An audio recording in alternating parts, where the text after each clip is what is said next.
Thank you for joining us, and again, a warm welcome to the program.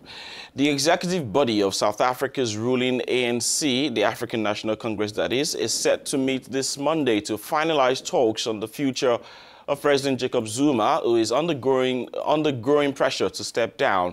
Speaking on Sunday, as South Africa marked 100 years since the birth of former President Nelson Mandela, leader of the ANC, Cyril Ramaphosa, said the protracted battle over the potential resignation of President Jacob Zuma will be concluded this Monday. He called for Zuma's exit to happen in an orderly fashion and in Madiba's way of doing things, using Mandela's clan name. South Africa's ruling African National Congress will convene a special meeting of its decision-making executive on Monday amid mounting pressure on President Jacob Zuma to step down. This is according to the party's spokesperson. It is unclear whether Monday's special meeting would discuss Zuma's political future. The ANC called off a similar meeting scheduled for last Wednesday to discuss Zuma's future after the president and new party leader Cyril Ramaphosa agreed to hold talks for a transition of power. The party only said that those talks were constructive. The ANC promised an imminent conclusion of these negotiations before calling for patience 2 days later. Ramaphosa has acknowledged the growing impatience over the failure to resolve the issue. According to him, the matter had to be handled with care and purpose. The early departure of the head of state will strengthen the power of Cyril Ramaphosa, who was elected head of state of ANC in December, while he was then the vice president of Jacob Zuma since 2014. In short, in the event of Jacob Zuma's departure, Ramaphosa will simply become president in accordance with the constitution.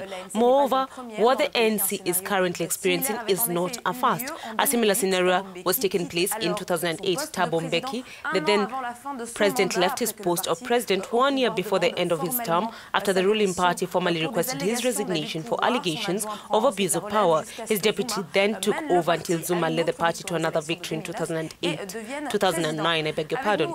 With us online this morning to take a look at the negotiations of the ANC is South African journalist Trevor Nkube.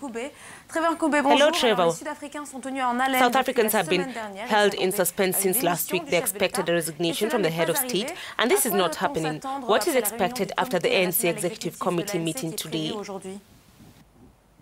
Basically, what I think the reason why they are keeping on postponing.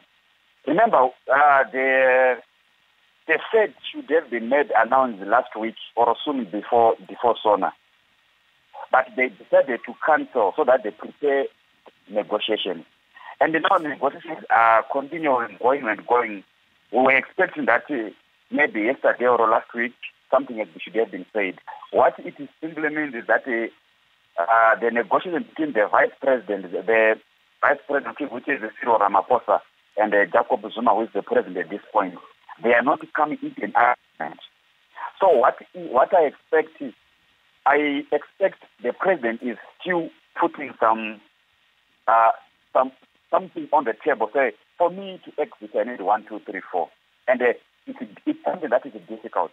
The president is not willing to just quit or to relinquish power at ease.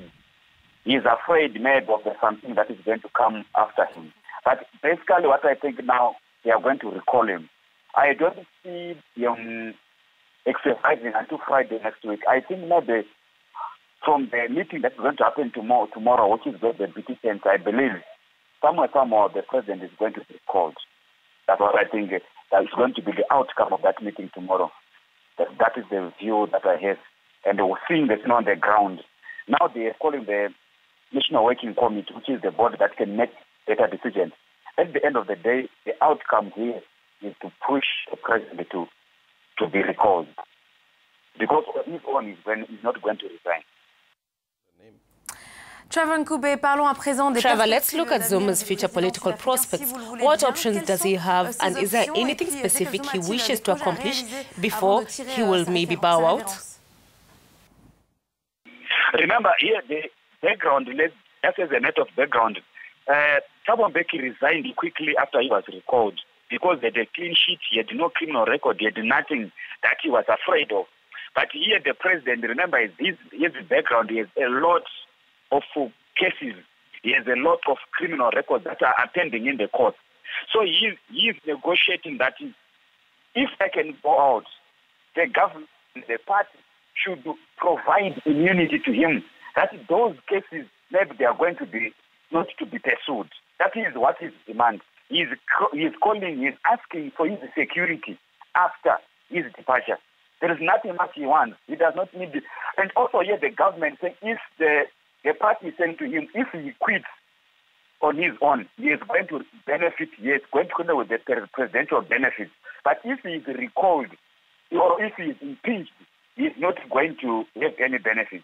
He is only asking if they can craft or come up with a mechanism whereby himself is currently safety. He is going to be a free man. He is going to be a free retired president. That is what he wants. And I think with the court cases that are pending in his case, it will be difficult either for the party or members of the party or the top six or Cyril Ramaphosa to say, yes, Mr. Zuma, you can quit. We are going to ensure that all the court cases are going to be withdrawn. So that's what we only want. He said, guys, make sure that I'm not going to be arrested. Make sure that I'm going to be as free as Mandela. I'm going to be as free as Nelson Mandela. I'm going to be as free as Thabo Mbeki. That's what he only wants. But now, he is giving in something that is difficult for anyone to say, yes, we are going to stop the court cases. Remember, the court cases, they are different from the running of the government. So it will be difficult for anyone to come and go to the court to say, now we have again that the president would go, but he is free of his case. Remember, they are victims of his court cases. So those victims, they are not going to face justice. That is the simple thing that the president wants. Merci à vous. Thank you, Trevor Nkumbe, for your insights. Trevor Nkumbe is a journalist in Johannesburg. Nkumbe, qui est donc journaliste à Johannesburg. Merci beaucoup pour toutes ces précisions.